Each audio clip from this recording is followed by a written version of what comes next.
Example 5.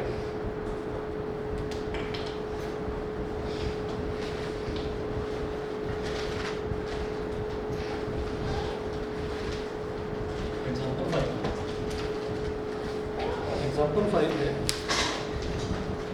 Copper plus oxygen Cu plus O2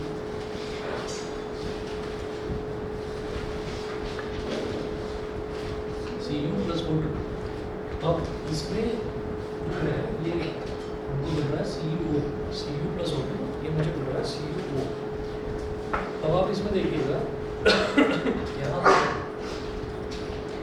यहाँ पर मुझे ये तो दिखाई दे रहा है कि कॉपर का ऑक्सीडेशन हो रहा है, क्योंकि यहाँ पर कॉपर था और यहाँ पर बन गया CuO, ठीक है। लेकिन जब मैं ये बात करूँ कि ऑक्सीजन का रिडक्शन हो रहा है, तो ऑक्सीजन का रिडक्शन मैं कैसे बता सकता हूँ? ना तो इसमें मैं ये कह सकता हूँ कि ऑक्सीजन में से, ना तो मैं इसमें ये कह सकता हूँ कि इसमें हाइड्रोजन ऐड हो रहा है, क्योंकि हाइड्रोजन थोड़ी ऐड हो रहा है, कॉपर ऐड हो रहा है, ठीक है। और ना मैं ये कह सकता हूँ कि इसमें से ऑक्सीजन का रिमूवल हो गया। तो किसी भी तरीके से हम ये नहीं कह सकते कि रिडक्शन किसका हो रहा है, ये नहीं समझ में। तो ऐसे में हम क्या करते हैं, हम उसको बोल देंगे Cu2 प्लस। कॉपर का आयन क्या होता है, मतलब वैलेंसी क्या होती है 2 प्लस, और ऑक्सीजन की वैलेंसी क्या होती है 2 माइनस। कॉपर की वैलेंसी 2 प्लस, ऑक्सीजन की वैलेंसी 2 माइनस।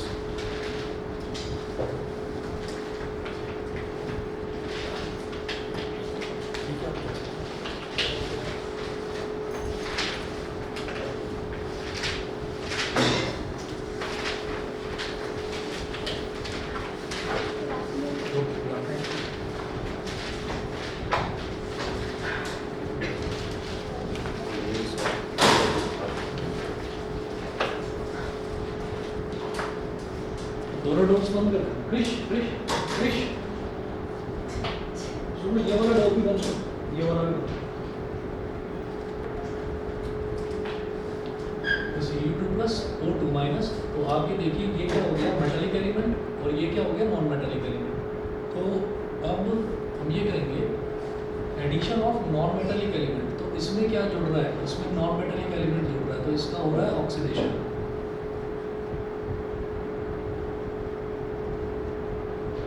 और ऑक्सीजन में क्या जुड़ रहा है, ऑक्सीजन में जुड़ रहा है एक मेटालिक एलिमेंट। तो addition of metallic element is called reduction. Sir ये वाली डेफिनेशन एक वही थी पिछली क्लास में, देखो मेटालिक एलिमेंट वाली नहीं लिखवाई, हाँ नीचे है। वाली ठीक है। अब आप ये देखिए कि यहाँ पर हम वही चीज़ लिखेंगे फिर से, सब्सटेंस ऑक्सीडाइज्ड,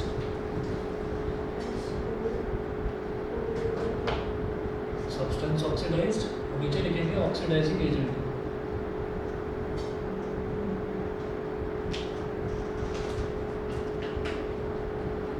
फिर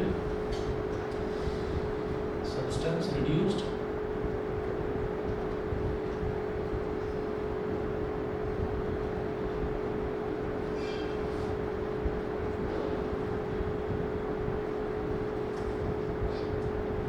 रिड्यूसिंग एजेंट। तो सब्सटेंस ऑक्सीडाइज्ड, किसका ऑक्सीडेशन हो रहा है, कॉपर का। Substance oxidised is copper. Copper के अलावा कौन है रिएक्शन में, ऑक्सीजन। ऑक्सीजन क्या हो गया oxidising agent. Substance reduced, reduction किसका हो रहा है, ऑक्सीजन का। उसके ऑक्सीजन के अलावा क्या है, कॉपर। तो कॉपर हो गया रिड्यूसिंग एजेंट। ठीक है जी। उसके बाद नेक्स्ट टॉपिक आप लिखेंगे effects of oxidation reactions in our everyday life.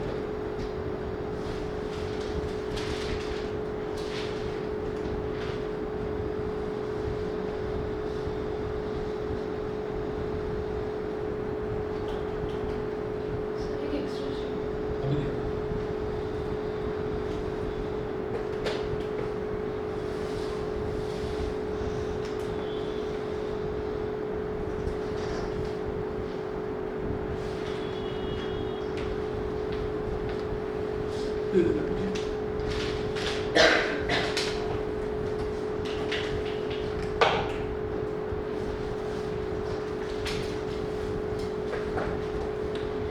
effects of oxidation reactions in everyday life.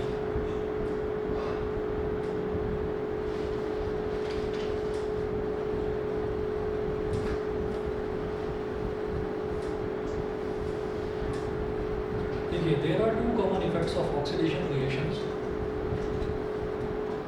There are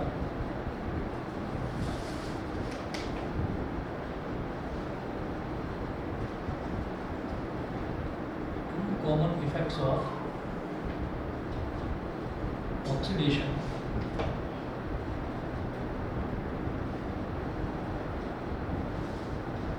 There are two common effects of oxidation reactions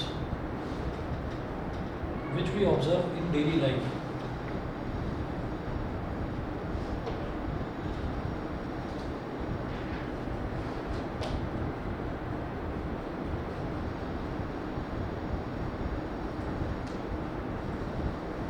Which we observe in daily life.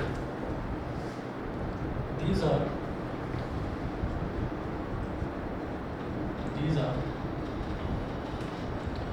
First लिखिएगा corrosion of metal, second लिखेंगे rancidity of food.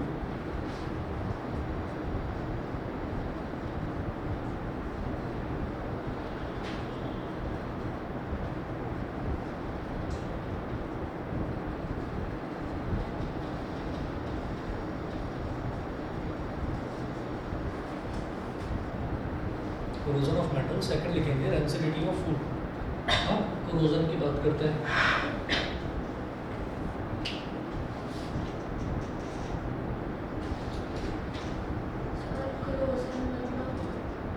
किसी भी जंग लगता है. देखिएगा, corrosion is the process in which metals are eaten up.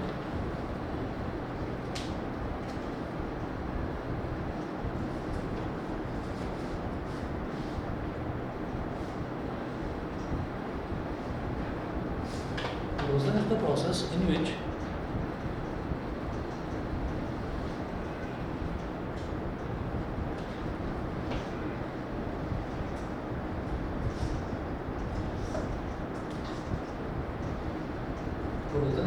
in which metals are eaten up gradually by the action of air. Gradually by the action of air,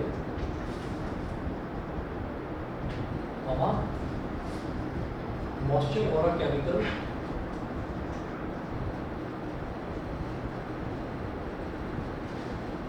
or a chemical. Bracket में लिखिए such as an acid on their surface.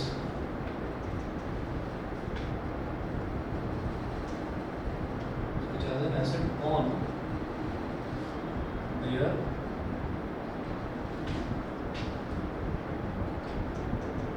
surface.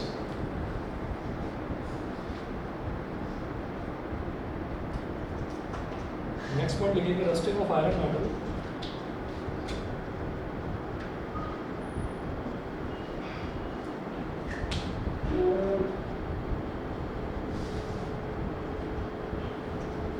Rusting of iron metal is the most common form of corrosion. Rusting of iron metal is the most common form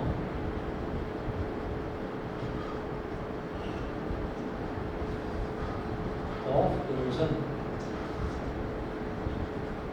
Is the most common form of corrosion. ठीक है. अब इसका ना एक आप reaction है, वो आपको सीधे सीधे नोट करनी है. Fe plus O2 plus H2O. Fe plus O2 plus H2O gives Fe2O3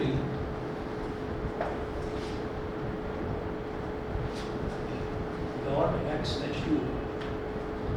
और यहाँ पर लिख देना अभी XH2, इतना लिख देना XH2. अब ये क्या चीज़ है, ये मैं आपको बताता हूँ अभी क्या है. ये जो X लिखा है इसके आगे, ये क्या चीज़ है. इसमें देखिएगा ऐसा होता है कि आयरन का जब ऑक्सीजन के साथ में रिएक्शन होता है तब कोरोजन होता है. ठीक है, आयरन का ऑक्सीजन के साथ. अब जब आयरन का ऑक्सीजन के साथ रिएक्शन होगा तो ऑब्वियसली वो एटमॉस्फेयर में होगा, और एटमॉस्फेयर में थोड़ा बहुत मॉइस्चर मौजूद होता ही है, ठीक है। तो वो जो मॉइस्चर है, वो मॉइस्चर ऐसा नहीं होगा कि हम एटमॉस्फेयर में जा रहे हैं और हम पूरे के पूरे भीग गए, इतना मॉइस्चर है, तो ऐसा तो नहीं होता। तो हम ये कहते हैं कि बहुत मामूली सा थोड़ा सा मॉइस्चर होता है। तो थोड़ा सा मॉइस्चर होता है यानी कि वाटर के थोड़े से मॉलिक्यूल्स हैं। कितने मॉलिक्यूल्स हैं? X molecules. For example x क्यों बोला, फिक्स क्यों नहीं है? ये डिपेंड करता है कि अगर हम कहीं पर भी ऐसी जगह पर जा रहे हैं जो थोड़ा सा कोस्टल रीजन के आसपास है, तो वहाँ पर ये नंबर ऑफ मॉलिक्यूल थोड़े से ज़्यादा हो जाएंगे। कोस्टल रीजन्स जो है, जहाँ समुद्र के आसपास का जो एरिया है, वहाँ पर क्या होता है, मॉइस्चर थोड़ा सा ज़्यादा होता है, ठीक है। और जहाँ पर हम ड्राई रीजन्स में रहते हैं, जहाँ पर कोई वाटर बॉडी आसपास नहीं है, तो वहाँ पर मॉइस्चर कम होता है। तो रिएक्शन बेसिकली आयरन और ऑक्सीजन का हो रहा है, but with the presence of water, ठीक। तो अब क्या होगा, आयरन और ऑक्सीजन कंबाइन कर जाएगा। जब आयरन और ऑक्सीजन कंबाइन करता है तो Fe और O2 के कॉम्बिनेशन से आयरन ऑक्साइड बनता है। मैंने आपको बताया था कि जब आयरन का ऑक्साइड बनेगा तब हम आयरन की वैलेंसी 3 लेंगे। तो ऑक्सीजन की 2 आ गई आयरन के साथ और आयरन की 3 चली गई ऑक्सीजन के साथ, तो Fe2O3 बन गया। उसके अलावा ये जो XH2O है, ये XH2O मौजूद रहता है बस वहाँ पर। कैसे कि भाई जब आयरन था, एटमॉस्फेयर में, तो उस आयरन के आसपास भी क्या था, थोड़ा बहुत वाटर था। जब ऑक्सीजन था तो ऑक्सीजन के आसपास भी थोड़ा बहुत वाटर था। अब आयरन और ऑक्सीजन कंबाइन करके, तो कंबाइन करके जो कंपाउंड बना उसके आसपास भी वही थोड़ा बहुत वाटर रहेगा, ठीक है। इस वाटर को हम बोलते हैं वाटर ऑफ क्रिस्टलाइजेशन। क्या बोलते हैं? Water of crystallisation. मैं लिख रहा हूँ यहाँ पर।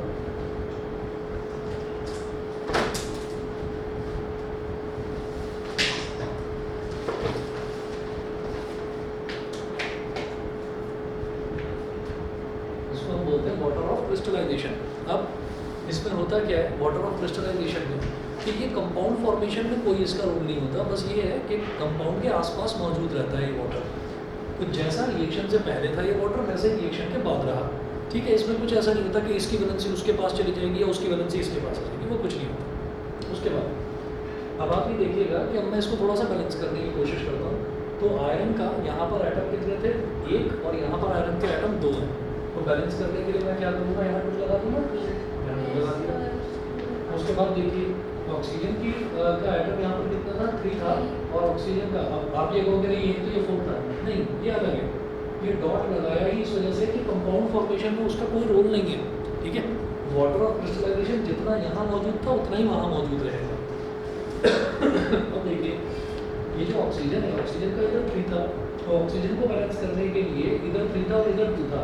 तो बैलेंस करने के लिए जब 3 और 2 आता है तो इधर तो 2 से मल्टीप्लाई कर देंगे, 3 2 6, और इधर 3 से मल्टीप्लाई कर देंगे तो 2 3 6। अब इससे क्या होगा, ऑक्सीजन 3 2 6, ऑक्सीजन 2 3 6, ऑक्सीजन बैलेंस हो गया। लेकिन प्रॉब्लम किसके साथ हुई? आयरन के साथ। 2 2 4। यहाँ पर आयरन का कितना है? 2 है, तो इसको हटाकर यहाँ पर 4 लिखो। तो ये रिएक्शन क्या होगी, 4Fe plus 3O2 plus XH2O gives 2Fe2O3 dot XH2O। अब क्या होगा कि XH2O पूरा का पूरा एक मॉलिक्यूल मानकर चलते हैं उसको हम, XH2O को। तो आप ये देखिए H2O का अब यहाँ पर कितना हो गया? इससे पहले X लिखा हुआ था तो X मॉलिक्यूल, यहाँ टोटल में 2 लिखा हुआ है, तो X into 2 कितना हो गया? 2X, ठीक है। तो 2X ही आपको यहाँ पर करना पड़ेगा ताकि ये बैलेंस हो जाए। तो वाटर भी पूरा का पूरा वाटर को एक सिंगल मॉलिक्यूल मानते हुए वाटर भी यहाँ पर X into 2 2X हो गया, और यहाँ पर भी वाटर कितना हो गया? 2X हो गया। मुझे लगता है समझ में आ गया, ठीक है, क्लियर है? मुझे एक्स ही नहीं समझ में आ रहा। एक्स कुछ भी मॉलिक्यूल्स हो सकते हैं। मैंने बताया ना कि हम अगर ड्राई रीजन में हैं तो वहाँ पर हमारे आसपास मॉइस्चर बहुत कम होगा, और अगर हम कोस्टल रीजन में हैं तो वहाँ पर मॉइस्चर बहुत ज़्यादा होगा, और अगर हम कहीं ऐसी जगह पहुँच गए जहाँ बारिश ही होती रहती है तो वहाँ तो मॉइस्चर ही मॉइस्चर है सारा। तो मॉलिक्यूल्स जो हैं एटमॉस्फेयर में, जो ये मॉलिक्यूल्स हैं वाटर के मॉलिक्यूल्स, तो उसको मैंने एक्स लिख दिया। एक्स ड्राई रीजन में एक्स होगा बहुत कम, और कोस्टल रीजन में एक्स होगा ज़्यादा। और जहाँ पर बारिश बहुत होती रहती है कि अभी सुबह तो धूप निकल रही, शाम को बारिश होगी, तो वहाँ पर एक्स होगा और भी ज़्यादा, बहुत ज़्यादा, ठीक है। तो ये मॉलिक्यूल्स है, नंबर ऑफ मॉलिक्यूल्स। बताइए भाई, ऑनलाइन वाले तीनों बच्चे बताएं, क्लियर है?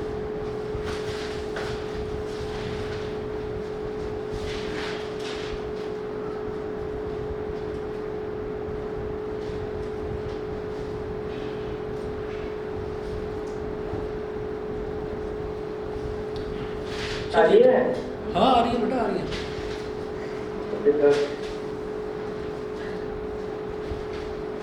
अच्छा अब देखिएगा इसके बाद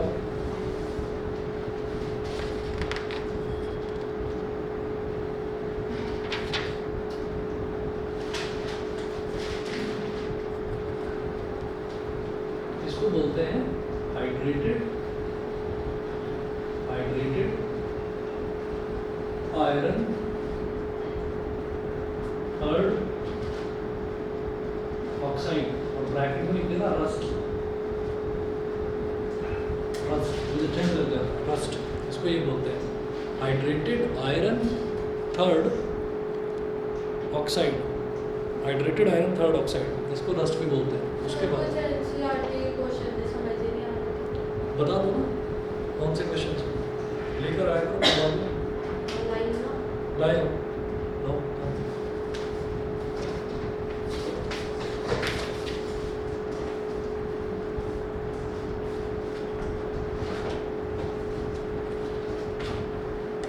उसके बाद नेक्स्ट लिखेंगे रेंसिडिटी।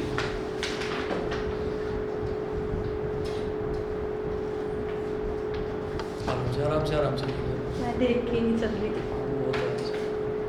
सर एक तो ये 14 वाला और एक 17 वाला और एक 18 वाला और एक 19 वाला। ठीक है 14 17 18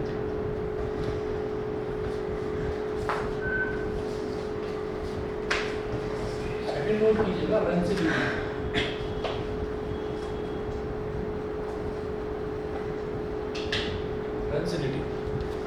रेंसिडिटी में लिखिएगा the condition produced by aerial oxidation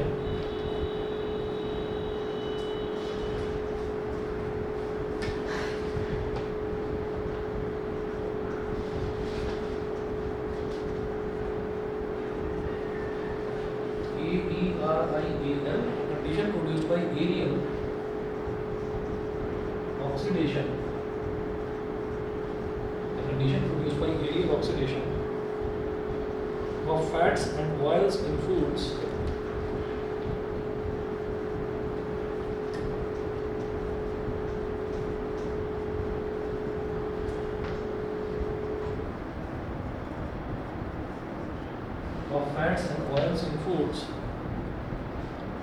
marked by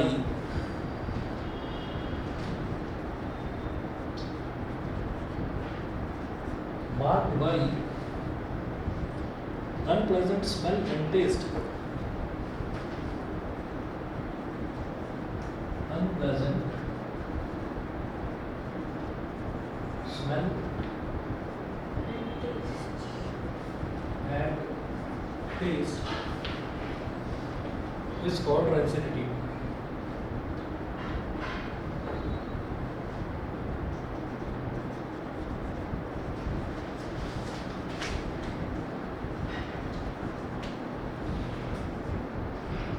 rancidity.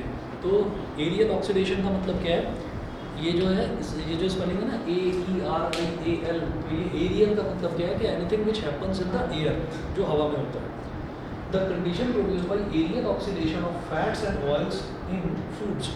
तो हम ये कहेंगे कि जो फूड होते हैं, जो भी हम फूड खाएंगे तो उसमें कुछ ना कुछ फैट होता है, कुछ ना कुछ ऑयल होता है। तो वो अगर ओपनली ऐसे ही रखा हुआ है तो आपने देखा होगा ना कि घर में मम्मी जैसे सब्जी बनाती हैं तो सब्जी बनाने के बाद में वो कहती हैं कि बेटा ज़्यादा देर बाहर मत रखा रहने देना, इसको या तो खा लेना या फिर फ्रिज में उठा कर रख देना। वो फ्रिज में इसी वजह से रखा जाता है क्योंकि ताकि एक्सटीरियर जो एटमॉस्फेयर में ऑक्सीजन मौजूद है उससे उसको प्रिवेंट करा जा सके। ठीक है, तो होता क्या है कि जो एटमॉस्फेयर में हमने ऐसे ही ओपनली रखा हुआ है किसी चीज़ को, तो अगर एटमॉस्फेयर में ओपनली रखा हुआ है तो वो क्या होगा कि वो एयर के कांटेक्ट में आके ऑक्सीडेशन हो जाएगा उसका। एयर के कांटेक्ट में आकर जब उसका ऑक्सीडेशन होगा तो वो चीज़ ख़राब हो जाएगी and it is marked by unpleasant smell.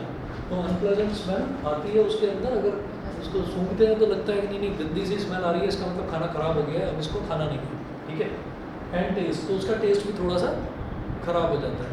तो इसलिए कह देते हैं कि नहीं ये फूड अब ठीक नहीं है, तो उसको हम ये कह देते हैं कि अगर खाएंगे तो फूड पॉइजनिंग हो जाएगी, हमारा पेट खराब हो सकता है। तो दिस इज कॉल्ड रेंसिडिटी। उसके बाद ये है कि रेंसिडिटी जो है, रेंसिडिटी से बचा जा सकता है या फिर उसको स्लो डाउन करा जा सकता है, रिटार्ड करा जा सकता है। रिटार्डेशन का मतलब होता है slow down, just to slow down. तो आप यहाँ पे नोट करेंगे The development of rancidity of food.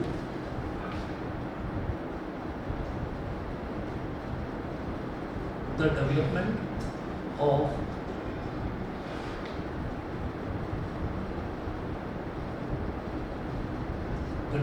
of rancidity of food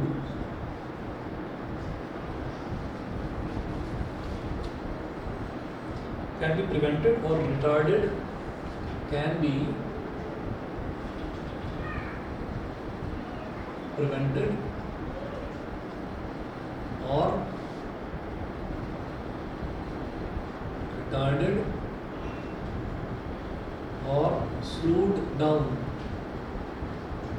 Retarded का मतलब ही है just to slow down anything. Retarded or slow down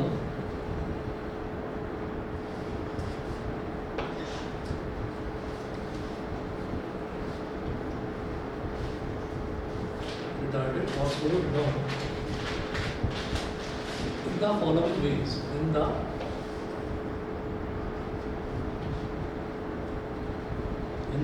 following ways. First है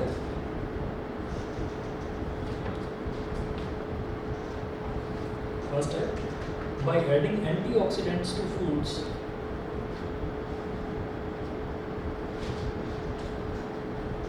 By adding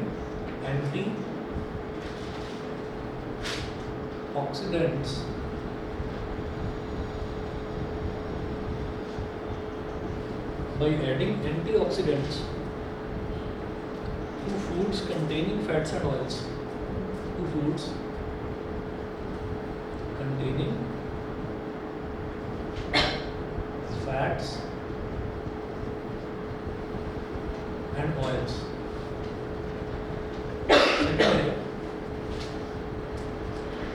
It can be prevented by packaging.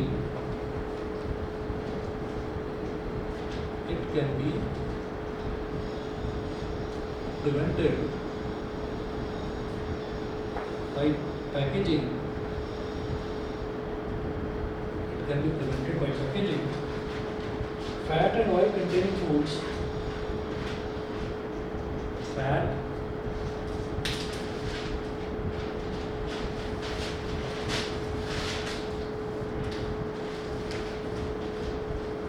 and oil containing foods in nitrogen gas.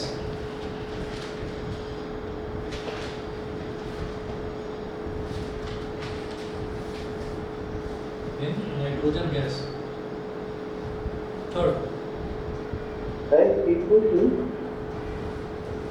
can be prevented by packaging fat and oil containing foods in nitrogen gas. हाँ बोलो. Sir Delhi में भी fat और oil में भी आकर residue होता है या फिर अलग अलग चीजें हो सकता है अलग चीजें थोड़ी ना आवाज समझ में नहीं आई. ऑयल और फैट सर जैसे फैट एंड ऑयल बता रहा है रेसिडी के लिए तो कार्बोहाइड्रेट फैट में ये तो नहीं हो सकते ना. नहीं फैट्स और ऑयल्स के साथ ही उसका रिएक्शन होता है. ओके सर आधे देखो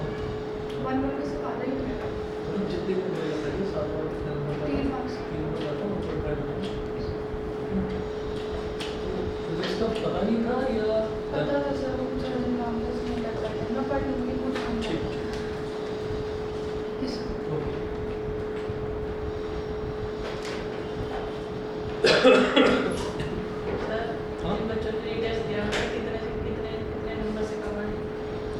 बच्चों ने दिया है अभी तो टेस्ट दिया है.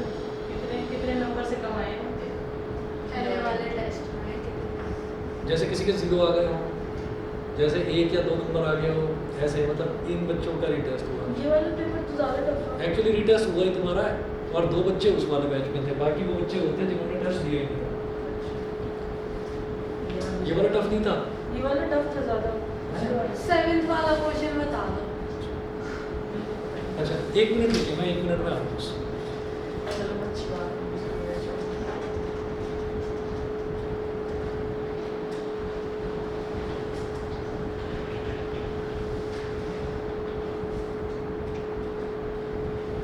ये वाला टेस्ट है.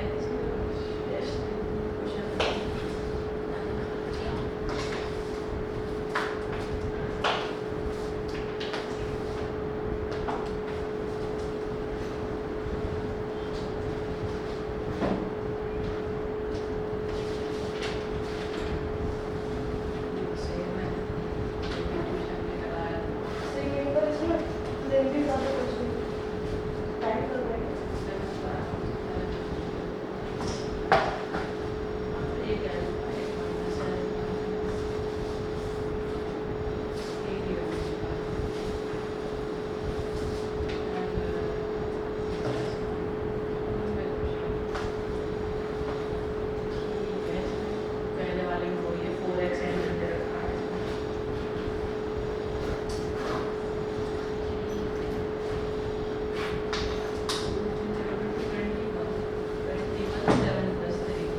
इसमें मेरे पूरे नंबर आते हैं, जो एक पार्ट नहीं आता था।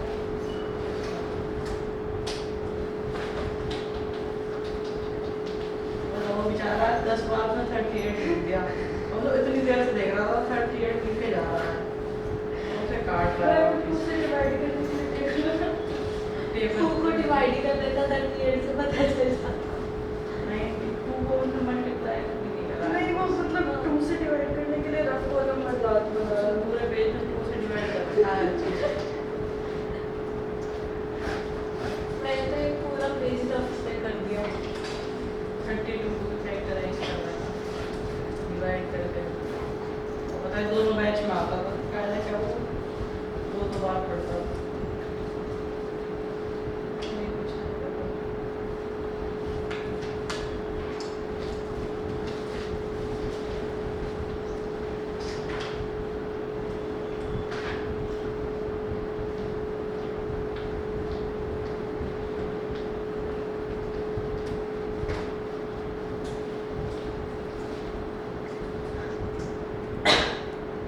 सर डेड बॉडीज रैंसम हो सकते हैं?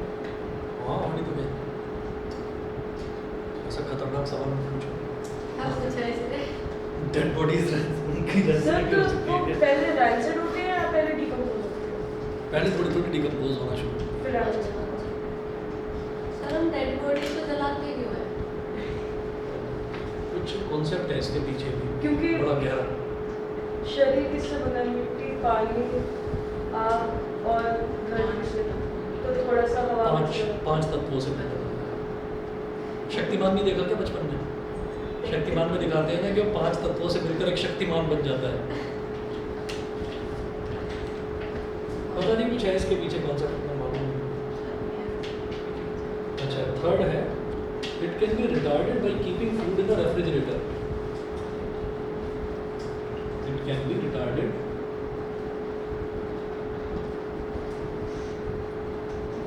सर जो हमारा बैच है उसमें सबसे कम बच्चे हैं।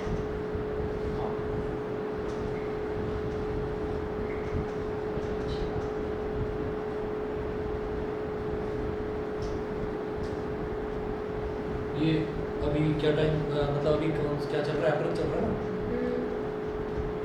मई, जून, जुलाई, अगस्त, सितंबर, 5 महीने में इसमें सबसे कम बच्चे हैं, और अक्टूबर आते ही फिर इसमें सबसे ज़्यादा हो जाएंगे। फिर उसमें उन बच्चों को 8 से 9 में ठंड लगने लगेगी ना, नहीं सब उसमें आना है, उसमें आना है, फिर सारे उस वाले बैच में आना है। ऐसा होता है पूरे साल। It can be retarded by keeping food in a refrigerator. Fourth है बड़े ड्रामे बाज बच्चे हैं। सर आपकी जगह मैं टीचर होती ना, इन्हें देखो। चोचले नहीं सहती, मैं चाहती हूँ और ठीक है। और मिलाकर मैं तेरे को तुम्हारे जितना शरीर नहीं है कोई। बहुत बात सीधी है। It can be retarded by storing food in airtight containers. It can be retarded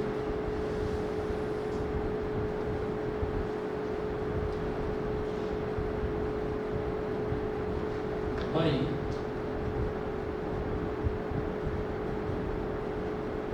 keeping food in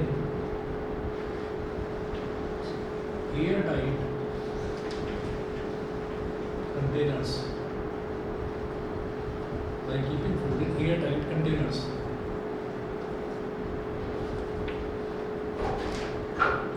It can be retarded by storing foods away from light.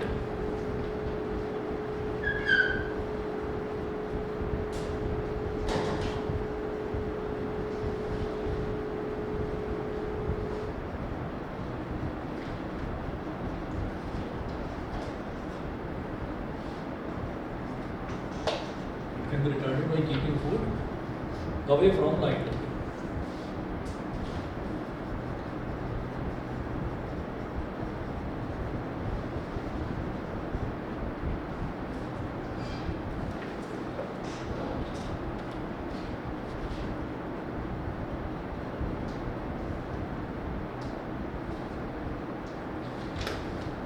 ठीक है जी, तो ये तो आपका पहला वाला चैप्टर कंप्लीट होता है।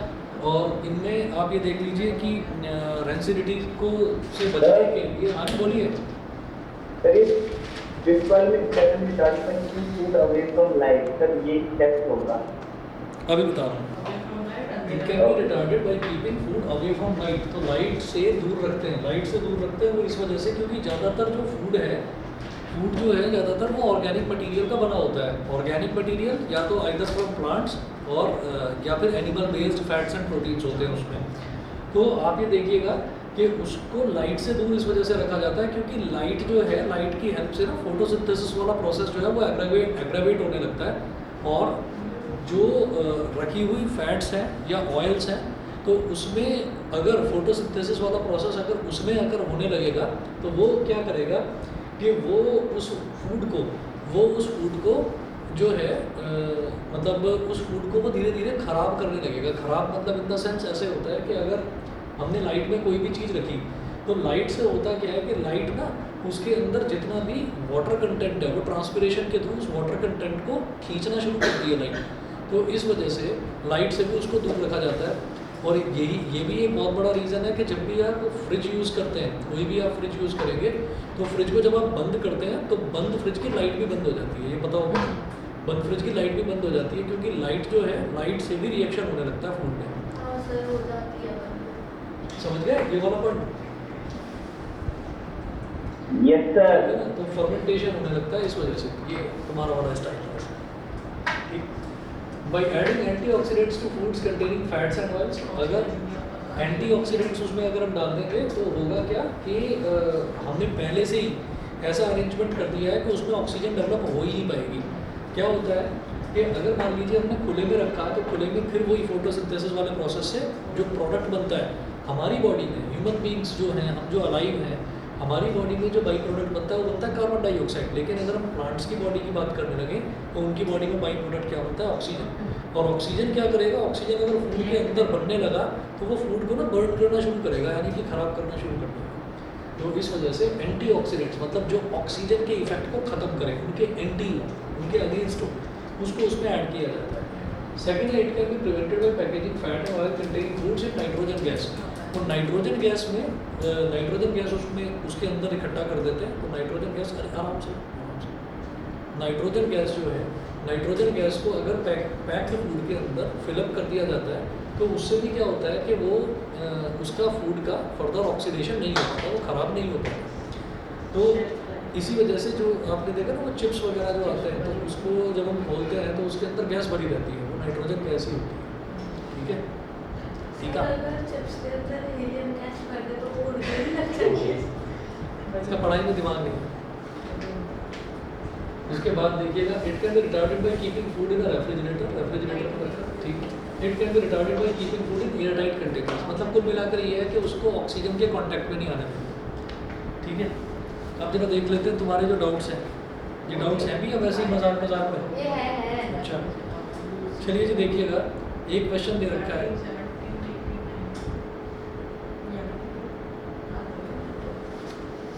एनसीईआरटी में, क्वेश्चन नंबर 14 देख लीजिए।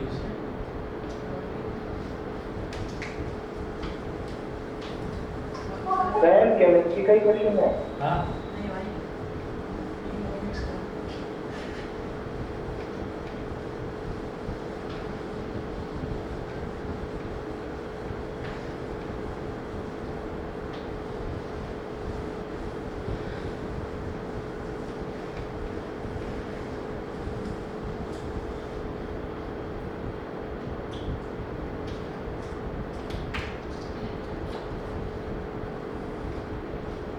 क्वेश्चन है in the refining of silver the recovery of silver.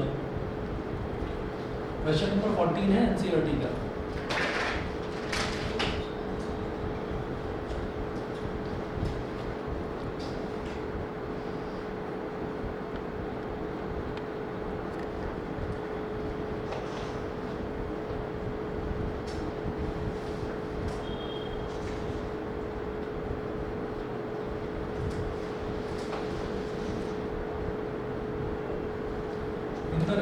Silver in the refining of silver the recovery of silver from silver nitrate solution the recovery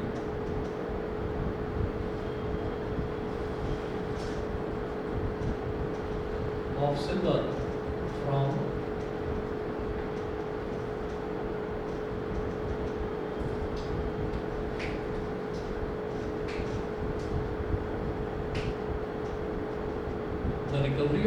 from silver nitrate solution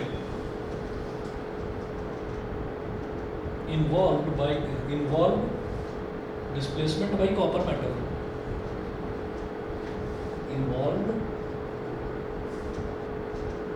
displacement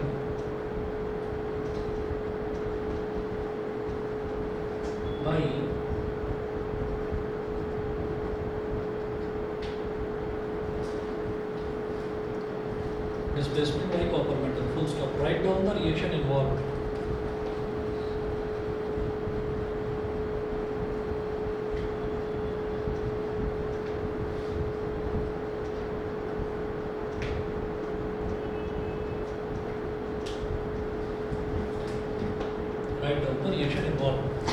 देखिए question में इन्होंने क्या दिया रखा है हमको, ये बोल रहे हैं कि in the refining of silver the recovery of silver from silver nitrate solution. तो सिल्वर निकाला जा रहा है किसमें से? सिल्वर नाइट्रेट में से, ठीक है, उसमें कॉपर डाल रहे हैं। तो बिल्कुल आप ये समझ लीजिए involve displacement by copper metal. तो सब कुछ क्लियर इन्होंने समझा रखा है। तो देखिए कैसे करेंगे कि कॉपर ऐड कर देंगे किसमें? सिल्वर नाइट्रेट में। सिल्वर नाइट्रेट में कॉपर ऐड कर देंगे। सिल्वर नाइट्रेट में जब कॉपर ऐड करेंगे तो क्या होगा? हम रिएक्टिविटी सीरीज की अगर बात करें तो कॉपर से जस्ट नीचे लाई करता है सिल्वर जो है कॉपर से जस्ट नीचे लाई करता है। अब कॉपर की वैलेंसी कितनी होती है? 2+, सिल्वर की वैलेंसी 1+, NO3 की वैलेंसी 1-। तो ये जो कॉपर है ये सिल्वर से ज़्यादा रिएक्टिव है, तो ये सिल्वर को डिस्प्लेस कर देगा, हटा देगा यहाँ से। तो क्या बन जाएगा? Cu, और ये जो 2 है ये NO3 के साथ आ जाएगा, Cu NO3 वोल्टवाइज, और इसने किसको डिस्प्लेस करा? सिल्वर को, यानी कि प्लस Ag। Cu NO3 वोल्टवाइज प्लस Ag, ठीक है, ये हो गया। सर एक और चीज पूछनी है। क्या बताओ? सर जैसे रिफाइनिंग ऑफ सिल्वर आपने बताया, इसमें कितनी सिल्वर रेशियो होते हैं? फिर सारे जितने सिल्वर होते हैं वो रेप्लिकेट करेंगे तो उसका जितने भी सिल्वर नाइट्रेट हैं अगर उनका कॉपर के साथ में रिएक्शन करवाया जाएगा तो कॉपर सिल्वर को डिस्प्लेस करके अलग निकाल देगा सिल्वर को, सिल्वर अलग इकट्ठा हो जाएगा, ठीक है। ओके ठीक है, बताओ कुछ और पूछो। सिल्वर वेस्ट नहीं हो जाता ना? नहीं वेस्ट नहीं होगा, निकल जाएगा, ठीक है। और कौन सा पूछ रहे थे तुम? 17। सर मेरा 21 को पेपर है साइंस। ये मुझे क्या पता? आपके पास 21 को पेपर है ना मेरा साइंस। मुझे बताओ कब? हमारे पेपर 21 से शुरू है लेकिन साइंस का 21 को नहीं। 18 से। 18 तो परसों है। हाँ, हिंदी का है ना पहला। अच्छा, मेरे पेपर थोड़े से हैं, एक हफ्ते बाद मेरे भी हैं, मुझे पता है पेपर का 26, 30, 17, 24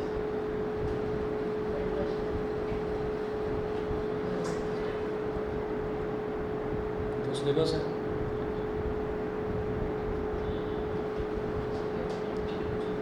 को है साइंस का।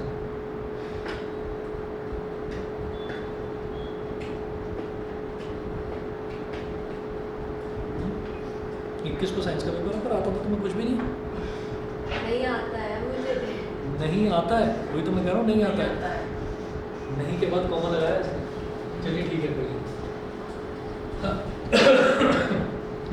3 दिन बचे हैं बस बीच में। आज 16 है, 17, 18, 19, चलो एक और 20। 4 दिन बचे बीच में। हाँ 4 दिन बचे, कर पाओगे 4 दिन? बायो तो अच्छे से बहुत अच्छी बात है। फ्राइडे को मैं भी करवाऊंगा, मंडे को करवाऊंगा बायो का चैप्टर। इसके बाद वही स्टार्ट करवाऊंगा लाइफ प्रोसेस। एक और क्वेश्चन देखिएगा। A shiny brown colored element capital X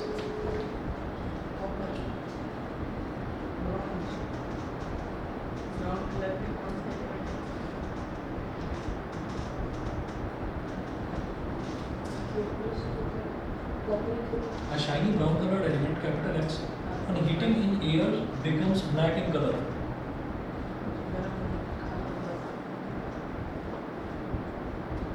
on heating in air becomes black in color.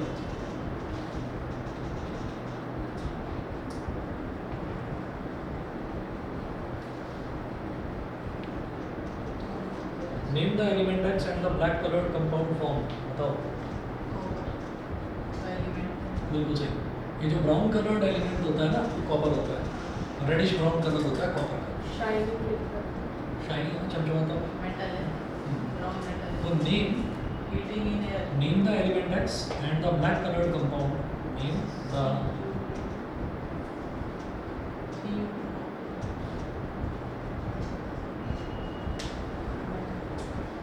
and the black colored compound form.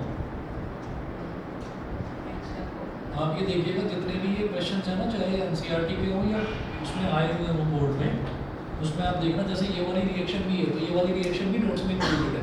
ठीक है, डिस्प्लेसमेंट रिएक्शन में ये रिएक्शन करवा रखी है. तो क्वेश्चन को इस तरीके से थोड़ा घुमा फिरा कर वो देंगे, लेकिन रिएक्शन आप ये देखना, रिएक्शन जो आपको लिखवाई है ना मैंने, उसके बाहर कहीं नहीं होगी. ठीक है, तो उन रिएक्शंस में कोई भी रिएक्शन छोड़ मत देना. तो ये जैसे शाइनी ब्राउन कलर्ड एलिमेंट है, तो ब्राउन कलर का एलिमेंट कॉपर ही होता है. और जब उसका ऑक्सीडेशन होता है तो ब्लैक में कन्वर्ट हो जाता है. ठीक है, तो ये हो जाएगा Cu plus O2 gives. Sir heating in air का मतलब क्या है सर? क्या क्या क्या? हीटिंग इन एयर का. हीटिंग इन एयर का मतलब ये है कि उसको कॉपर को ऑक्सीजन की प्रेजेंस में हीट कर दिया गया, गर्म कर दिया गया. सर तो मतलब रेस्ट नहीं हो जाएगा ब्राइट रेड. क्या हो जाएगा? क्या दोबारा बोलो. ब्राइट रेड नहीं हो सकता जैसा आप करते हो. आवाज़ तो बड़ी खराब आ रही है मेरे को. सर ब्राइट रेड नहीं हो जाएगा. नहीं नहीं नहीं नहीं, रेड नहीं होगा, रेड नहीं होगा, ब्लैक कलर का कन्वर्ट हो जाता है, ब्लैक में हो जाता है कन्वर्ट. मेल्टिंग में क्या करते हैं हीटिंग इन एयर. नहीं, ब्लैक कलर का नहीं होता, रेडिश ब्राउन उसका ओरिजिनल कलर होता है और वो ब्लैक कलर में कन्वर्ट हो जाता है. ठीक है, अब देखिए इधर 2 है और इसको बैलेंस करने के लिए यहाँ पर 2 लगाएंगे. अब कॉपर का बैलेंस भी कर दिया, यहाँ पर 2 लगाएंगे. ये हो गया. अब वो पूछ रहे थे कि नेम द एलिमेंट X. तो X क्या है? कॉपर. और ब्लैक कलर्ड कंपाउंड क्या है? Copper oxide.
क्वेश्चन नंबर 18 आप पूछ रहे हो. तो क्वेश्चन नंबर 18 में है why do we apply paint on iron articles. Iron articles, ये फिर वही कोरोजन वाला क्वेश्चन है कि आयरन के जितने भी आर्टिकल्स होते हैं उनके ऊपर पेंट इस वजह से करा जाता है कि अगर आयरन को ऐसे ही खुला छोड़ देंगे तो फिर वो आयरन ऑक्साइड बना देगा, यानी कि रस्टिंग हो जाएगी उसमें.